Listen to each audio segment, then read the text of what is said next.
भगवान की कथा कार्तिक मास में मिल जाए तो ये साधारण विषय है ही नहीं। देवता भी तरसते हैं। देवराज इंद्र को भी श्रीमद् भागवत कथा नहीं सुनाई सुखदेव जी महाराज ने। अवक्तास विज्ञाय न ददोस कथामृतम श्रीमद् भागवती ही वार्ता सुराणाम अपि दुर्लभ। देवताओं के लिए भी दुर्लभ है। स्वर्ग का राजा है इंद्र, सुखदेव जी महाराज ने नहीं कथा सुनाई। क्यों? क्योंकि वो अभक्त है। और ये सच है, कथा भक्तों को ही अच्छी लगती है। अभक्त तो उसमें मीन मेक निकालते हैं। अभक्त तो कहते हैं इसमें क्या होगा, इससे क्या हो गया, इससे हमारा मन नहीं लगता, हमारे ये बहुत ज़्यादा वो ज़्यादा, ये मीन मेक मक्का वो ही निकालते हैं जो भक्त नहीं है। धन्यवाद के पात्र हैं वो प्रिया कांजू के परिवार के सदस्य भी, जो ये संकल्प लिए बैठे हैं कि हम हर वर्ष ऐसा कथा का आयोजन कानेपुर में कराएंगे। एक छोटी छोटी धनराशि एकत्रित करते हैं, 100, 200, 500 परिवार, और उससे ये दिव्य आयोजन होता है। कोई बहुत बड़ा परिवार नहीं है इससे जुड़ा हुआ, धनाढ्य आदमी के अरबों खरबों पति से जुड़े हो।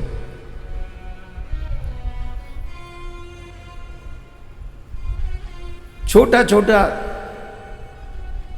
भाव रखकर एक दिव्य आयोजन ऐसा होता है, और ये हम लोगों का सौभाग्य है, परम सौभाग्य है। ये आयोजन आप सोचिए, वैष्णव होने के नाते जीवन में एक हमारे गरुण पुराण में और 1-2 जगह पर ऐसा प्रमाण मिलता है, जो व्यक्ति सिर्फ पेट भरने के लिए कमाता है, अपना और अपने परिवार का पेट भरता है और सत्कर्म कभी नहीं करता, उस धन का कुछ हिस्सा धर्म में और परोपकार में नहीं लगाता, उस व्यक्ति को भी नरक जाना पड़ता है, चाहे जीवन में कभी उसने पाप न किया हो। यह भी एक पाप है। यह भी एक पाप है कि 100% कमा के सिर्फ अपना और अपने परिवार का ही पेट भरा, दूसरा कोई सत्कर्म किया ही नहीं, परोपकार कभी किया ही नहीं, बीमार का इलाज नहीं कराया, भूखे को रोटी नहीं खिलाई, धन के उस प्रयोग से कभी ऐसे दिव्य आयोजन नहीं हुए, तो उस व्यक्ति को भी नरक में जाना पड़ेगा। आज हम ऐसी कथा सुनाएंगे भी आपको। बीच में कभी ऐसा ही प्रसंग मिला तो हमने कहा चलो हम आपको सुनाएंगे भी। तो जो इसमें परिवार में सम्मिलित होकर ऐसे दिव्य आयोजन कराने में छोटी छोटी भूमिका निभाते हैं, ये साधारण नहीं है। आप पिछले जन्म के कोई संत महात्मा हो, कहीं कोई छोटी मोटी चीज रह गई होगी जिसके कारण तुम्हें पुनः ये जन्म मिला है, और इस जन्म में सनातन में जन्म मिला है। अगर सनातनी नहीं होते तो तुम्हें रामकृष्ण की पूजा करने का अवसर नहीं मिलता, उनकी कथा सुनने का अवसर नहीं मिलता। यह भी परम सौभाग्य है कि तुम सनातनी हो। आप लोग अपना ज्ञान का गणित लगाइए, बताइए 24 अवतार हुए हैं भगवान के, एक भी अवतार विदेश में क्यों नहीं हुआ? सारे अवतार भारत में ही क्यों हुए? और मोस्टली अवतार उत्तर प्रदेश में ही क्यों हुए?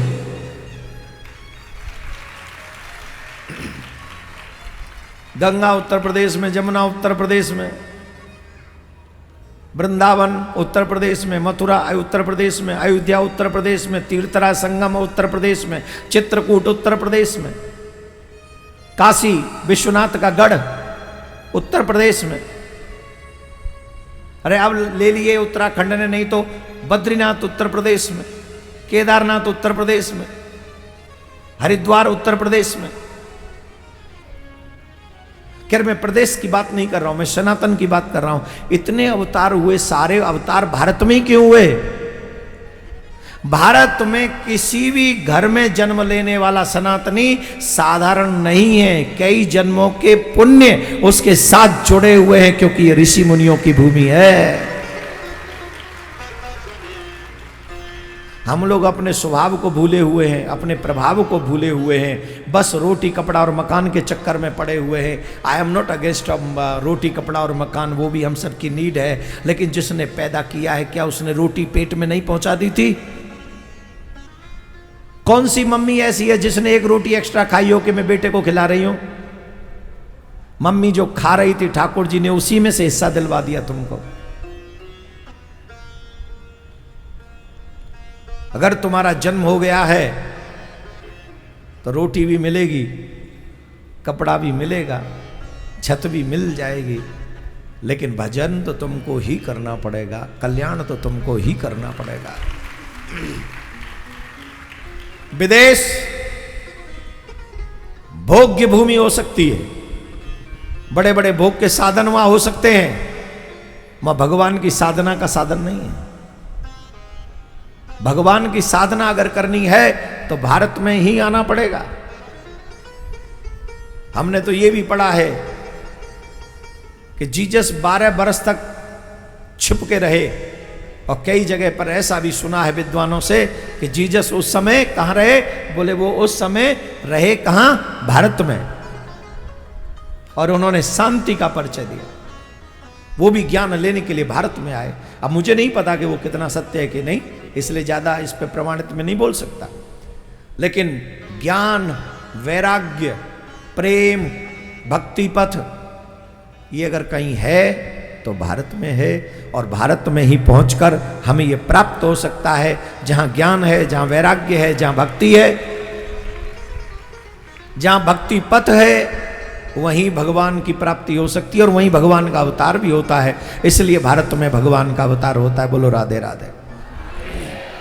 जोर से बोलना पड़े। कल का क्रम याद है? कहां थे? जो आज ही आए उन्हें क्या पता होगा। कल जो प्रसंग था वो ये था कि राजा परीक्षित ने समीक ऋषि के गले में सर्प डाल दिया, और समीक ऋषि के पुत्र श्रृंगी ऋषि ने शाप दे दिया, 7वें दिन तुम्हारी मृत्यु होगी। शाप के बाद राजा ने उसी समय घर छोड़ दिया, महल छोड़ दिए, गंगा के तट पे आ गए, और अनेक विद्वानों से पूछा कि हमको कृपा करके बताइए, म्रियमाणस्य किम कर्तव्यम, मरणशील मनुष्य को क्या करना चाहिए। यहां पर कोई ऐसा व्यक्ति बैठा है जो मरेगा नहीं? जवाब दीजिए, जोर से बोलिए। एक व्यक्ति कह दो, बोले मैं नहीं मरूंगा। तुमने जो भी कमाया है वो अनित्य है, उसका नहीं पता कब तक तुम्हारे पास रहेगा। तुम्हारे जीवन में जितना भी परिवार है वो भी अनित्य है, पता नहीं तुम्हारे साथ कब तक रहेगा। तुम्हारा ये शरीर भी अनित्य है, जो अभी तुम्हें प्राप्त है ये भी अनित्य है। घर से अच्छे वाले जाते हैं, सड़क पे एक्सीडेंट हो जाता है, लौट के नहीं आते हैं। कई बार तो सोते सोते रह जाते हैं, कहीं गए ही नहीं और हमेशा के लिए चले गए, गए भी नहीं। क्या मतलब है इसका? बोले मृत्यु अकाट्य है, मृत्यु सत्य है, मृत्यु से तुम्हें कोई नहीं बचा सकता। मृत्युर्वै प्राणिनाम ध्रुवः, मृत्यु ध्रुव सत्य है, इससे तुम्हें कोई नहीं बचा सकता। बोलो राधे राधे। जोर से बोलना पड़ेगा, और जोर से बोलना पड़ेगा। मृत्यु के विषय में एक सत्य सुनो, सुनाए? थोड़े सावधान होकर बैठो और इसको बड़े धैर्य से सुनना,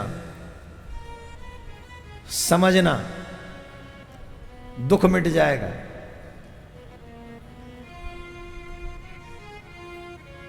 तुलसी जस भव भव्यता,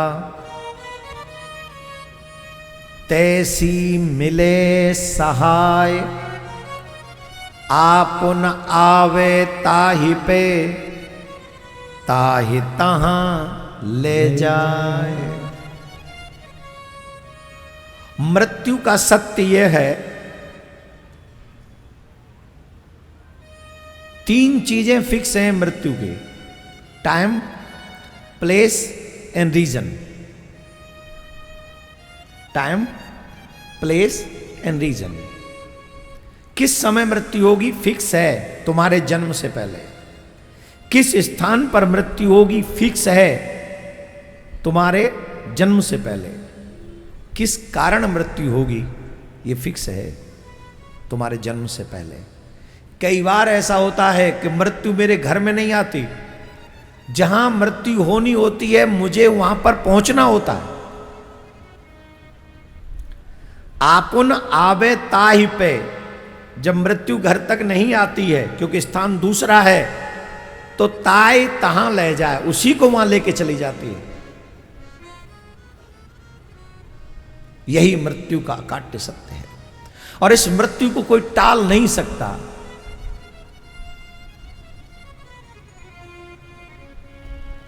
कोई नहीं टाल सकता। एक ज्योतिषी जी थे, बड़े विद्वान ज्योतिषी जी, इतने विद्वान थे कि एक बार किसी की कुंडली देख दें तो शब्द सह सत्य निकलता था, शब्द सह। तो एक दिन ज्योतिषी जी ने क्या सोचा, अपनी जो पत्री देख ली, अपनी पत्री देखी और पत्री में देखना चाहा कि मेरी मृत्यु कैसे होगी ये पता करें। तो पता चला कि इनकी मृत्यु मगरमच्छ से होगी। किससे होगी? जोर से बोलो। मगरमच्छ से। तो इनको लगा कि मगरमच्छ घर में तो आएगा नहीं, पानी में ही आएगा। तो जहां रहते थे नदी थी, तालाब था, बोले ऐसी जगह चलो जहां नदी तालाब का कोई लफड़ा ही ना हो। अपना घर बेच दिया, मकान बेच दिया, सब बेच दिया। कहां चले गए? रेगिस्तान में, राजस्थान में। ऐसी जगह जहां पर कुआं भी ना हो।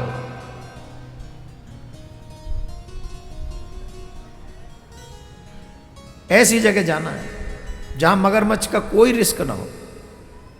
एकदम बीहड़ में जाके उन्होंने अपना घर बना लिया।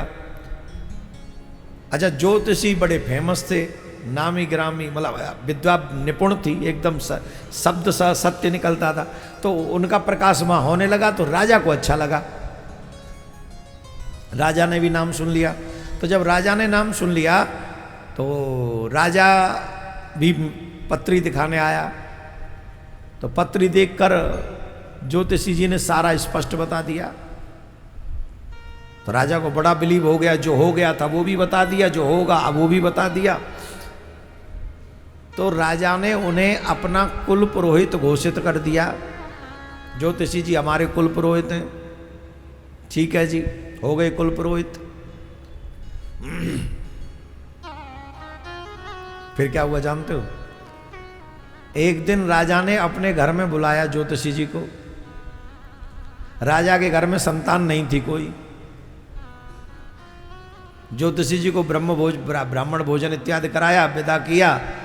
उसके कुछ दिन बाद ही पता चला 12, 13, 14 साल हो चुकी थी शादी को, कोई संतान नहीं थी। पर जैसे ही पंडित जी भोजन करके गए, उनकी पत्नी को सुख वाला संदेश मिल गया, तुम मां बनने वाली हो। तो अब और विश्वास बढ़ गया कि महाराज ज्योतिषी जी तो बड़े अच्छे हैं, इनके तो आने से ही राजमहल में खुशियां आ गई। और ज्योतिषी जी का विचार बढ़ गया, पंडित राजा का विचार बढ़ गया, ज्योतिषी जी का सम्मान बढ़ गया। अब तो ये भी करो, ये भी करो, ये भी करो, खूब सेवा होने लगी। कुछ दिन बाद राजकुमार हुआ। राजकुमार बहुत सुंदर था, नामकरण इत्यादि हुआ। धीरे धीरे राजकुमार बड़ा होने लगा। और जब धीरे धीरे राजकुमार बड़ा होने लगा तो 12 साल का राजकुमार हुआ। 12 साल का जब राजकुमार हुआ तो राजकुमार के मन में इच्छा हुई कि हम कुंभ नहाने प्रयागराज जाएंगे।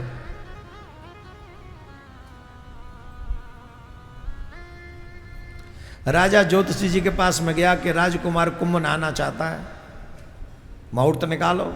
बहुत सुंदर मुहूर्त निकाल दिया। तो कहा आप भी चलो। तो ज्योतिषी जी नान नुक्कर करने लगे, नहीं नहीं हम नहीं जा सकते, हम पे अपने संसार, नहीं नहीं नहीं, आप ही की कृपा से तो बालक हुआ, आज वो 12 साल का हुआ और अब वो गंगा स्नान करना चाहता है। अरे जब आप वो गंगा स्नान करने जाएगा संकल्प कौन करवाएगा, आप चलिए। तो ज्योतिषी जी ने कहा महाराज देखो हमारी प्रॉब्लम समझो, मगरमच्छ से डर है हमें, हमारी मृत्यु मगरमच्छ से ही होनी है। बोले घबराओ नहीं, आप चल किसके साथ रहे हो ये नहीं समझ रहे आप। बोले मैं तो समझ रहा हूं मैं किसके साथ जा रहा हूं, पर मगरमच्छ नहीं समझ रहा कि मैं किसके साथ आ रहा हूं। मगरमच्छ को क्या पता आप कौन है। अरे नहीं नहीं नहीं नहीं, कुछ नहीं होगा, जाल बिछवा दूंगा, कोई गड़बड़ नहीं होगी, पर चलना पड़ेगा, चलो। अब राजा से मना कौन करे, इतने दिन से मालपुआ खा रहे हैं। गए। अब राजकुमार जल में उतर रहा है। राजा कह रहे हैं कराओ संकल्प। बोले महाराज मैं यहीं से करवा लूंगा, घाट पे से कर लूं। ले भी हाथ में जल ले, जैसे जैसे बोलूं वैसे वैसे बोल। बोले नहीं नहीं नहीं नहीं महाराज, जब मेरा बेटा जल में खड़ा है तो आपको भी जल में खड़े होकर संकल्प बोलना चाहिए। अरे राजा काहे को हमारी मुसीबत फंद करवा रहा भाई, यहीं से करवा ले। बोले नहीं नहीं नहीं आप जाओ। महाराज चारों तरफ जाल बिछवा दिए, इधर जाल इधर जाल, मछली नहीं आ सकती, मगरमच्छ की तो बात छोड़ो। भगवान की इच्छा समझ के संगम में उतर गए पंडित जी। जहां मछली नहीं आ सकती थी वहां मगरमच्छ आ गया और पकड़ के लेके टांग नीचे खींच के ले गया। बोले आ जाओ, हो गया तुम्हारा अंतिम समय कंप्लीट। आप उन आवे ताही पे ताई तहां ले जाए, वो युक्ति बना देता है समय, वो काल, कि जहां मृत्यु होनी होती है किसी भी स्थिति में काल वहां तुमको बुला लेता है। जो ज्योतिषी जी दूसरे की कुंडली पढ़ते थे, देखते थे, अपनी भी देख चुके थे, लेकिन काल के आगे कितने विवश हो गए, जानते हुए भी कि मगरमच्छ से मेरी मृत्यु है। अंत तो गत्वा उन्हें संगम में उतरना पड़ा। तो एक बात तो कंफर्म है, जितनी परमात्मा ने श्वासें दी हैं उससे ज्यादा तुम्हें मिलनी नहीं है। अब चाहे तुम इसे मिसयूज कर लो, चाहे उसका सदुपयोग कर लो, ये तुम्हारे ऊपर डिपेंड है।